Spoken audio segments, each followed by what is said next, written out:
guys, this is Courtney Corbetta, and I'm here with pitcher Alex Gouin for the Rockland Boulders.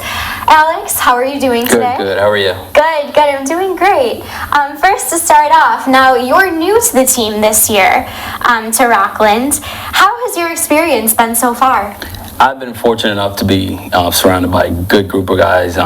They've really taken me in and kind of made me one of their own. You know, the coaching staff is great, Bobby, Jamie, and Lori. So they've all made me feel pretty welcome. When did you start playing? When did I start playing? Oh, yes, baseball. When I was about 9 years old, I came from Cuba and then just kind of picked up a little league team in my local town and just kind of took off from there. All right, so you were considered a late bloomer because some of these guys, 3, 4 years old, so you started at 9. 9 years old, yeah. Okay. Yeah. No T-ball for me, so All they were right. asking, what's T? I would be like, what's T-ball? I never really heard You're of like, that. I don't need that. Yeah, I He's guess like, not. I don't need T-ball. Well, I really don't. I became a pitcher, so there's really not much T-ball that I need as a hitter. So. Right. So you're from Cuba. Yeah. Tell me about that. Born and raised there, came in 2001. My mom's side is pretty much all here. My dad's side still over there.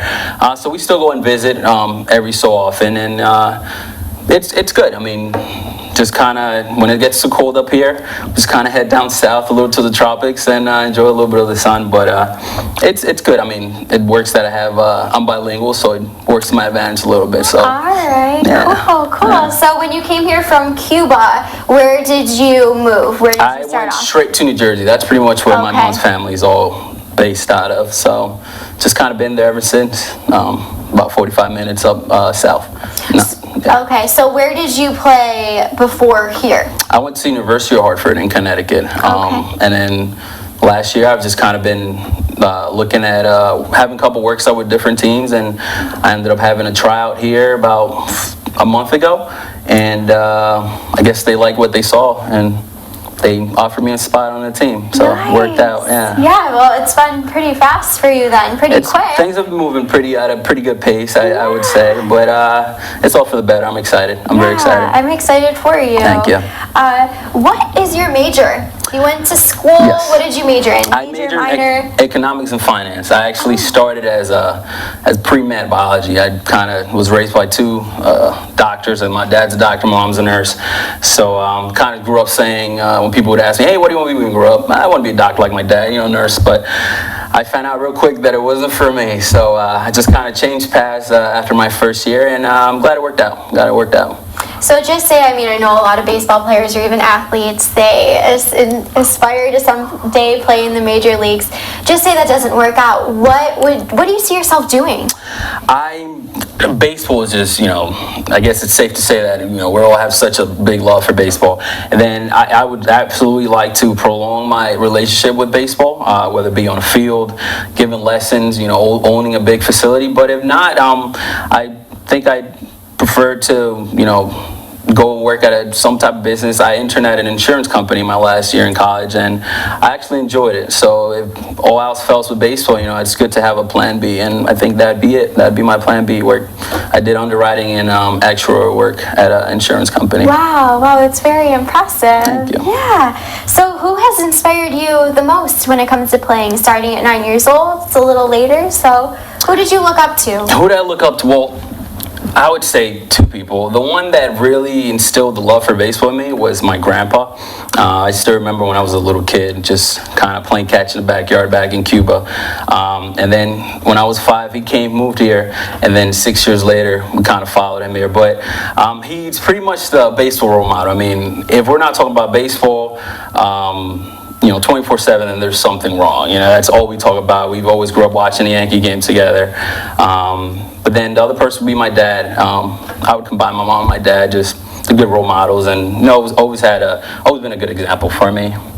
So you're very close with them. Very, very close. I'm a very, very family-oriented person. I like to say I like to spend time with family. So when did you have that aha moment that you're like, okay, this is something that I really do want to pursue and see how far I can make it? again, you mentioned late bloomer, and I consider myself a late bloomer too. And even all throughout college, at the beginning of college, I love baseball. Don't get me wrong, but I kind of was a guy that kind of just went through the motions, and I had to learn really quickly that getting through the motions is not going to get me where I want to be. So that was kind of I guess I would say, transition between sophomore to junior year. We had a good group of coaches that kind of went in and took care of us and really told us how it was. They didn't really beat around the bush or anything. They just told us how it was, and I say, get ready to work, because you're not gonna have much success if you don't apply the time. And coming my freshman year, we were actually 6-44. If I'm not mistaken, we were probably the third top 5 worst teams in the nation. Okay. And then my senior year, we actually ended up breaking the school history win. So it was a big turnaround, and I was glad I was a big part of that experience up at Hartford. Yeah, that you're able to take part in that. That's really great, and something that you can carry with you, and that work ethic that that hopefully you can bring to this team as well, and maybe lead us to a championship this year. For sure. Make it 2 years in a row, huh? That'd be nice. Oh yeah, that's what we're hoping, right? So throughout the years, what is one challenge that you have had to overcome while playing? Challenge that I've had to overcome. I would say, my grandpa's lately, he's been, kind of struggling with some health issues. It's kind of been just a kind of sad year, I would say, just because he's been always such an outgoing guy. I mean, the guy's 88, and he just retired last May. So he's just a guy that really doesn't, can't stay still. And, I kind of admire that. He's, a very energetic guy. And then just last May, he's kind of started going through health issue. He had to retire, and I'm like 88, So it's a guy I look up to. That's, it's kind of what it was. But he's just been in and out of the hospital, and he's had a couple issues, but he's kind of been able to overcome them, and he's doing okay so far. But it's just kind of been a year just to kind of sit back and just think of the times we've had together. And I still, he actually loves sushi, so we have a lot of sushi dates together.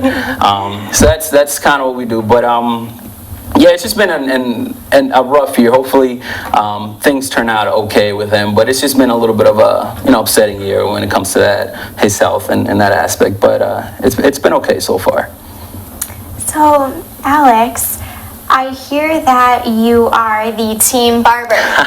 Okay, I know you guys wear the hats and you're trying to keep your teammates fresh with a fresh cut. Of course. Tell me how you took on this role. The hat does come off, when you have to sing the anthem at the beginning of the game. So you got to make sure you look good. And there's a big saying that says, look good, feel good, play good. That's kind of how it goes. So I do go by that motto, and I'm glad I'm able to help out the teammates with that. But yeah, just kind of every now and then when they want to freshen up, and they just kind of come in, and I give them a little teammate discount, of course.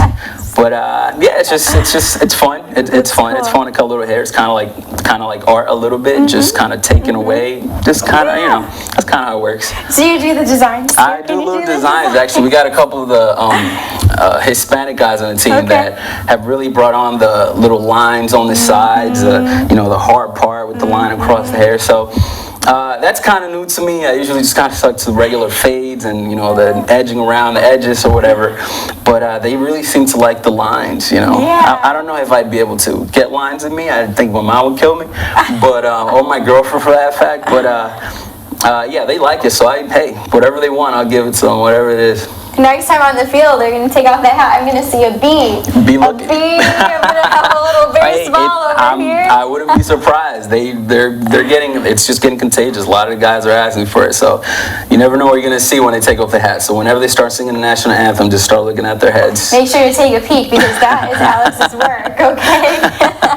Now, right before this interview, you were cutting someone's hair, correct? I was. Oh my God, who? What teammate? Cardulo. Okay. Cardulo, yes. He had a little fade, high and tight, and then scissors up top, edged them up around the edges. Little basic haircut, but he seemed to like it, so if he likes it, I'm happy. Good, and that's all that matters, right? Yes, absolutely.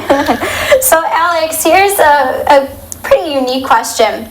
If you could choose any celebrity to be your brother, who would you choose and why? I would choose Mariano Rivera, just because,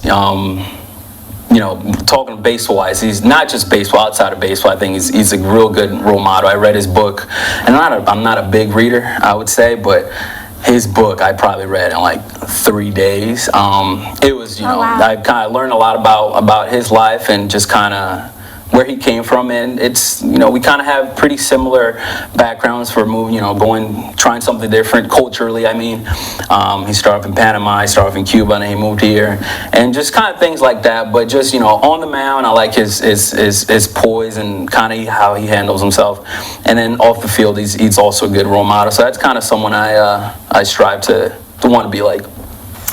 What is your favorite sports movie? Sports movie, I would have to go with the classic.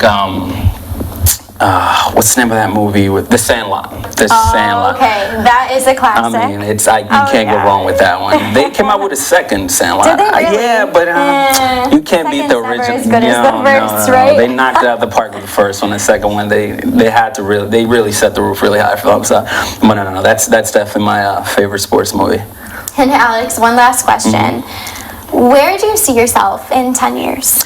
In 10 years, I see myself playing in the bigs. That's, like I said, that's easily what a lot of guys would say. But I mean, being where we are and this such a competitive sport, you need an edge, and that's something that I think I have and that I'm able to work for. And it's good to dream. I really do think it's good to dream. And if you don't see yourself in high aspirations, then no one else will. So I think that's really important. But definitely playing baseball. I definitely hope in 10 years I'm still able to do what I love. And Alex, you never know. We keep working hard. Who knows what could happen? Absolutely. Well, it was such a pleasure to meet you. Likewise. And thank you so much for your time. Thank you. We really appreciate it. Appreciate it. Again, my name is Courtney Corbetta, and I'm here with Alex Gouin at Provident Bank Park.